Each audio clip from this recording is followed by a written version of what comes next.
na damay na po. Damay na talaga sa aking opinyon ang kredibilidad ng impeachment trial or paglilitis dito po sa article of impeachment laban kay Sara Duterte, Vice President. Next month po inaasahang mangyayari ito. Ito ay dahil nga po sa masamang imahe ngayon ng Senado. Ito ay dahil nga po sa drama, iyakan, kaguluhang nangyari sa Senado under new leadership, Senate President Alan Peter Cayetano. Yan po ang aking opinyon at paniniwala. Kasi malinaw po, hindi man nila aaminin, malinaw na yung kanilang ginawang kudita, pang-aagaw sa pwesto ng dating Senate President ay isa sa mga maaaring pinaghandaan nila ay itong numbers game na kailangan para sa paghahatol or pagdedesisyon pag nagkaroon ng trial dyan sa Senado sa impeachment. Kasi alam nila at para po sa inyong kaalaman, ang trabaho ng senador judges, trial and decide. Numbers game. Two-third vote. Two-third vote ang kailangan para ma-impeach si Sara sa bilangan desisyon na kailang gagawin. 24 senador sila, nangangahulugang kailangan ng 16 vote para ma-impeach si Sara. Dalawa po kasi ang kaparusahan, ang resulta ng guilty, ang impeachable official, removal at perpetual disqualification sa anumang public office. Yun po yun. Okay? So, again, opinion ko ito, hindi nila aaminin. Yun ang purpose nila. Hindi lang para isalba, bigyan ng protection si Bato. Actually, nagkagamitan lang doon. Nawala rin yung proteksyon. Pinapasok, after halos 7 months na hindi pumapasok si Bato. Pinapasok, sinundo pa ng sasakyan ni Cayetano para maipasok sa Senado si Bato. Nagkaroon ng drama sa pagpasok, di man hinahabol, kaya nasugatan, pero nadapa naman, kaya nasugatan sa hagdan si Bato. Bumoto ng pabor kay Cayetano, kaya silang nalo. Kaya nga ang score eh, 13-11. 24 lang sila eh. Nung matapos, makaboto, after 2 days, ano nangyari? Nawala na sa Senado. Nawala sa custody ng Senado si Bato. Kaya nga under investigation, pinatakas o tumakas? In-escort o tinakas nga ba ni Robin Padilla? Yan pa yung isang issue. Pwede pa nga makasuhan ng obstruction of justice. Kasi merong standing warrant of arrest si Bato galing sa ICC. Pero huhulihin, pinagtakpan ng Senado. Dahil napakinabangan nila si Bato. Yung kanyang number 13 vote, yung kanyang boto ang nagpanalo kay Soto. Kapalit naman ng custody. Kaya hindi siya hinuli ng NBI. Merong usapang lalaki. Sabi ni Director Matibag, nag-usap silang dalawa ni Senate President Cayetano na walang arestuhin dahil under custody ng Senado si Bato noong araw na yon. So, hindi gumalaw ang NBI. Pero pagdating nga ng madaling araw ng Huwebes, May 14, nakatakas na, nakawala na si Bato. So, hindi na custody. Kaya nga parang ang biro ni Director, ano yan? Custody nyo para makatakas. Pinigilan nyo kami para hindi maaresto. Tapos pinabayaan nyo makatakas. Ayan. Kaya nga ang biro ko, biro ito totoo doon sa aking Facebook page. Senado parang city jail. Natatakasan. Dahil kasi sa mga municipal, city, and provincial jail, nangyayari yan. Hindi lang sa pelikula. May nakakatakas, may pinapatakas. O yung Senado, gano'n. Under custody nila, pero natakasan sila. O pinatakas nila. O kung ano man na. Pero wala na. So ngayon, pinaghahanap na ng mga otoridad. Yun. Ako, Sir Mike, totoo po yan. Talaga pong napakalaki po ng epekto nito sa impeachment trial at nadungisan na po itong paparating na impeachment dahil nga po sa halip na impartial, naging partial na po talaga. At itong mga Duterte senators ay talaga pinagmamayabang naman kahit si Marcoleta, nakita ko sa isang interview, pinagmamayabang niya, 12 kami, pang-13 si Bato. Kahit hindi na nga pumunta si Bato walang mai-impeach na Sara Duterte dahil nga po 12 sila. Ang kailangan po para ma-impeach si Sara ay 16. Paano mangyayari yun? Sila lang na 12 ay mag-vote lang sa o mag-judge lang na hindi nila iko-convict o hindi nila i-impeach etong si Sara Duterte, edi wala na talaga etong impeachment trial. Lutong-luto na. Kaya nga po, alam nyo, nag-convene talaga sila. Pinag-convene talaga ni Alan Peter Cayetano, matalinong paraan yan, matalinong pamamaraan, matalinong diskarte, matalinong desisyon, mag-convene ang Senado. Bakit? Kapag hindi po nag-convene ang Senado sa impeachment, magagalit po ang taong bayan. Pero, kahit po anong bigat ng mga ebidensya, kahit po anong laki ng mga mabubunyag dito po sa impeachment trial na ito, hindi po nila syempre i-impeach si Sara Duterte. I-impeach ba naman nila yan? Syempre, malaki na po ang nakataya. Malaki na ang kanilang itinaya kay Sara Duterte. Kaya po hindi nila i-impeach ito ngayon pong impeachment trial. Pero kahit papaano, at least nakita na po ang mga ebidensya na ilatag na at naipakita na po sa taong bayan kung gaano kalaki ang nanakaw at ang laki po ng mga pumasok na pera dito sa mag-asawang Sara Duterte at kay Mans Carpio. Sabi nga ng isang abogado, dumaan lang. Ngayon po, dito naman po sa issue ni Bato de la Rosa, nako Sir Mike, talagang pinatakas naman po talaga yan si Bato para hindi na po mahuli ng ICC at talaga naman pong ginawa nila ng paraan yan. Talagang covert operation nga, ang tinatawag na covert operation para po maitakas, masecure na hindi po madadala sa ICC si Bato.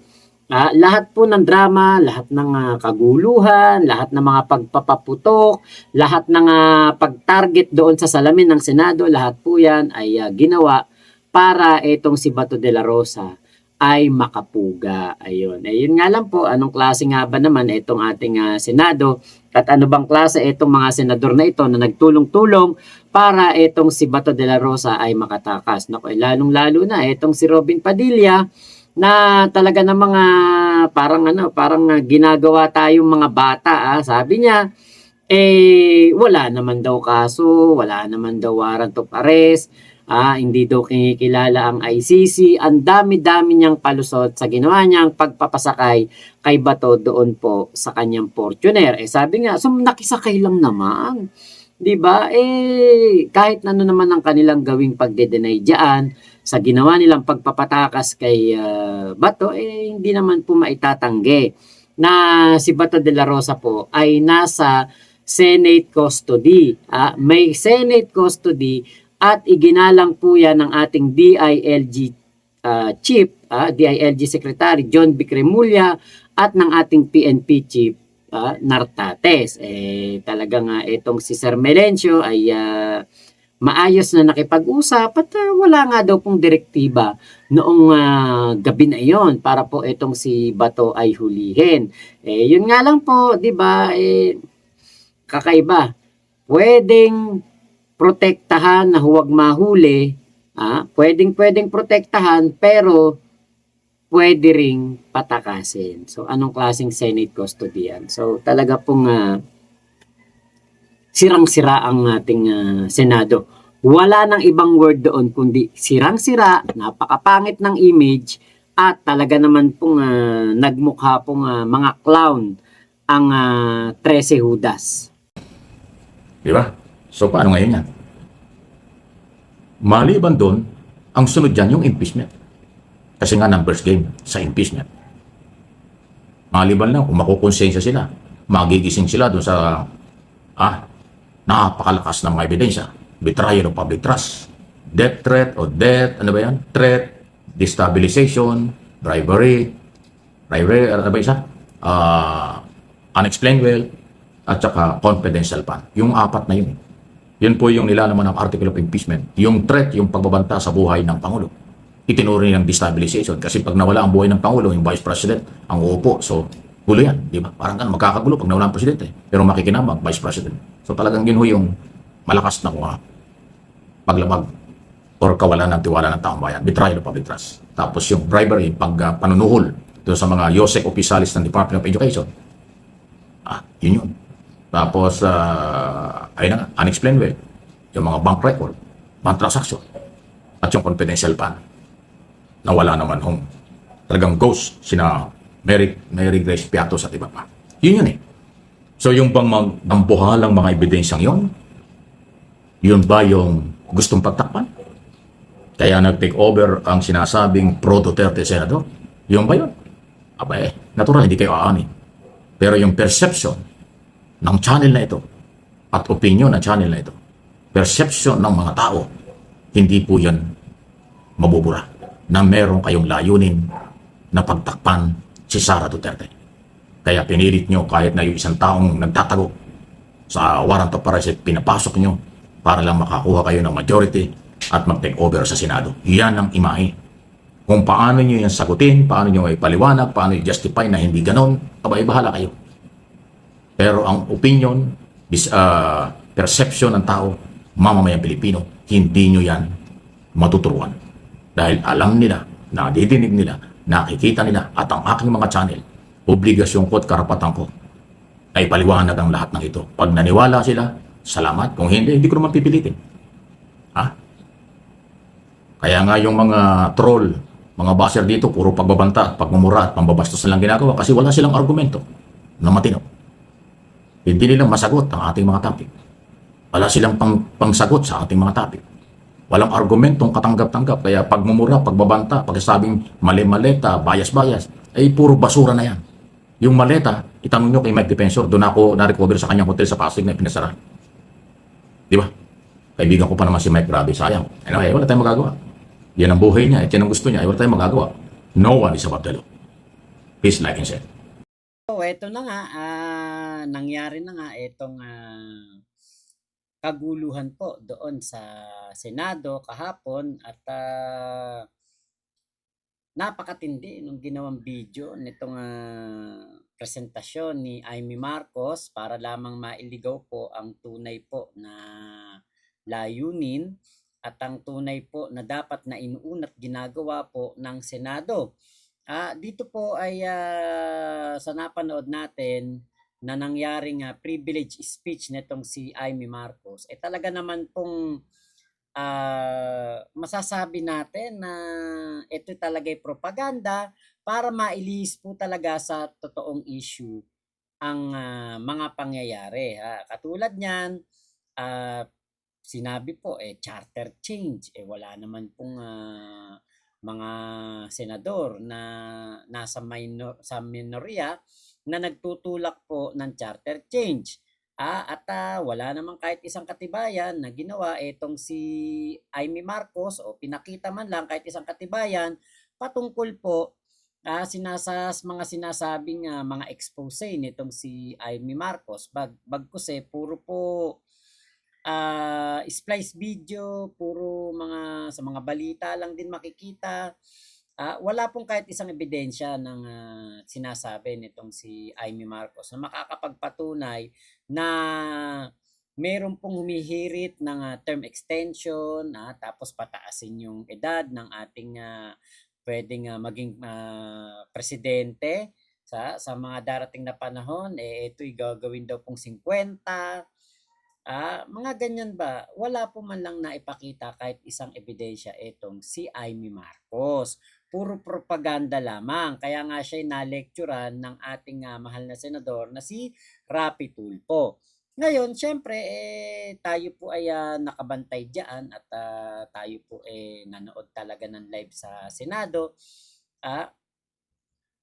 Nakakalungkot po talaga na ang isang katulad po nitong si Amy Marcos ay kinakampihan pa po talaga ang kanyang mga hindi naman mga kadugo at inuuna niya ang paninira sa kanyang kapatid sa halip na ito'y kanyang suportahan. Ito po yung sagot nila diyan po sa mga kasinungalingan na kanilang ginawa, pagpapalusot pagtuturo at wala namang naliwanagan doon sa privilege speech na yon ni Amy Marcos at hanggang sa ito po ay napagkasunduan na lang na i-strike out. At sabi nga nitong si Amy Marcos sa kanyang post, okay na daw kasi nangako naman daw na meron po talagang eleksyon sa darating na 2028. Kasi wala naman po talagang nagnanais niyan.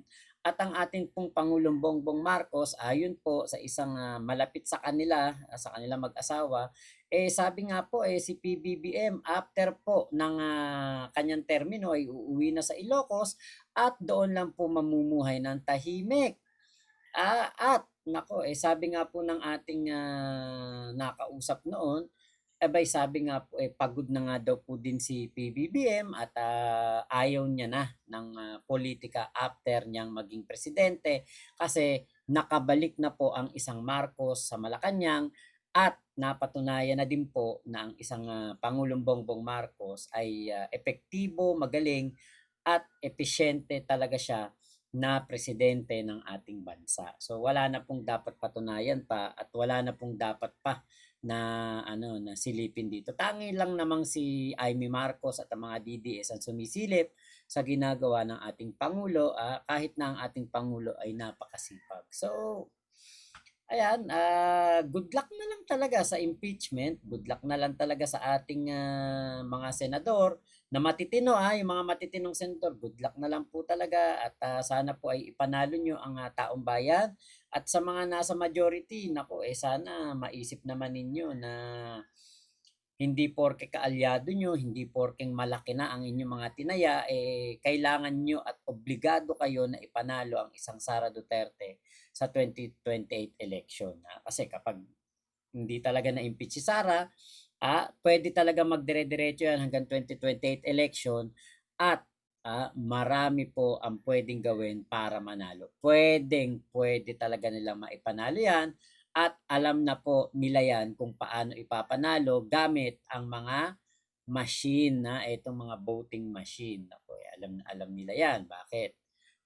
Kasama po nila si Diskaya dito sa laban na ito. So, yun lamang po. Maraming salamat sa pagsama nyo sa aking vlog na ito. Ingat po kayo. Sana lahat kayo makasuporta sa ating tropa peeps na si Sir Mike Abe.